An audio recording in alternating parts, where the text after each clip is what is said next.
talk about when we talk about green jobs, and that's my assignment.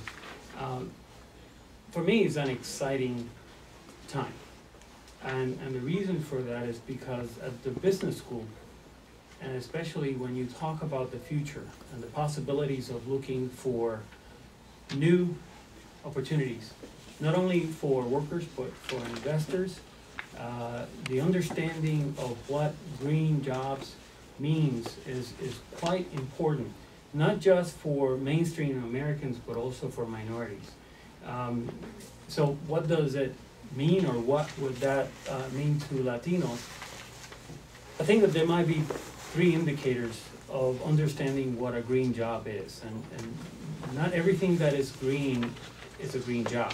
I mean, I'm talking to some Latinos, they said, well, we know green jobs, we work in las yardas and los nurseries and el pepino.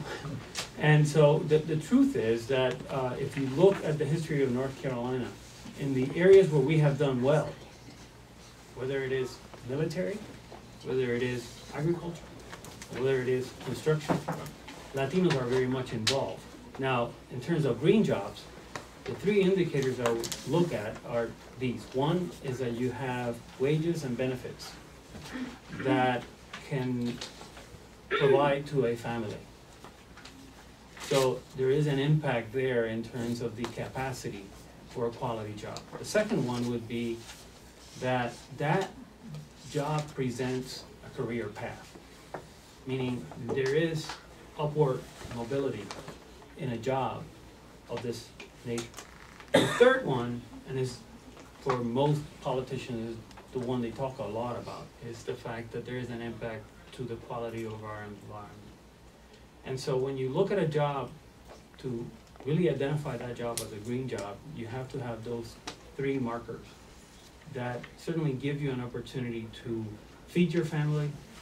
And by the way, it's critical because many farm workers who actually get some immediate opportunity for jobs and income compared to where they came from, in many cases, and we know that, if you follow immigration trends, families follow families. So a job that doesn't allow you to feed your family and benefit your family, it's not a job that offers a real career path. So that's the big difference. Now, many of you may be asking, so some examples of those jobs. Fascinating enough, some of the recent articles would talk again about farmers. There is a significant need for farmers. We have 2 million farmers in the United States. The average age is 55 years of age. It's fascinating to me when I was at the governor's office how many farmers, and you may have heard this in construction, learn the trade, farm workers. And language is not a barrier. They understand enough of how to harvest, how to plant, how to negotiate feed prices and so forth. But we haven't done the job we can do to train them to be managers and farmers. And in this case, I'm talking about the Latinos that are much younger and love the land. Forestry becomes another profession that is going to bring great opportunities. Recycling, urban planners. A number of these professions are going to be quite important to what we do in the future. But also the important opportunity that is presented, some people say that by 2030, about 75% of the new buildings and those buildings that are rehabbed because of this new environmental codes and projects are going to have happen, and we're going to have folks that not only help in that area, but build the components to build those jobs. In agriculture, one of the interesting things, and I have seen this, a nonprofit taking the lead on this. In Chicago, for example, we have a nonprofit that is focusing on local, organic farming. And that is quite significant because it not only helps the environment, but it also brings to our table some very healthy local stuff that can provide income to a family or groups of families. And if you look at areas in North Carolina where you see economic need, you see a lot of land that could actually be used, that could actually be providing employment for many Latinos that actually have settled in rural areas.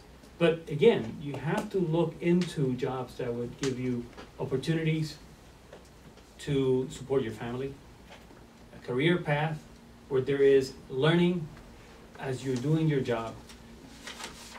Obviously, when I'm asked to speak about the status of Latinos in North Carolina, I would say that there are some things that we need to talk about too in terms of challenges.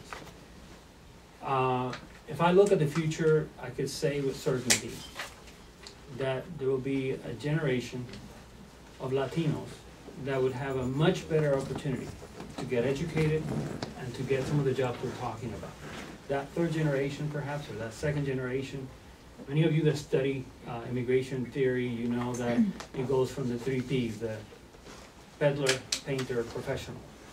And many Puerto Ricans, as well as many Mexicans and other folks that have had generations of folks come through the difficulty of that peddler, painter, developing a job, get to that point. So we'll see generations of Hispanics in North Carolina that will have an opportunity to get those jobs. However, in the meantime, we do have to continue to stress the importance of accepting individuals that are the future.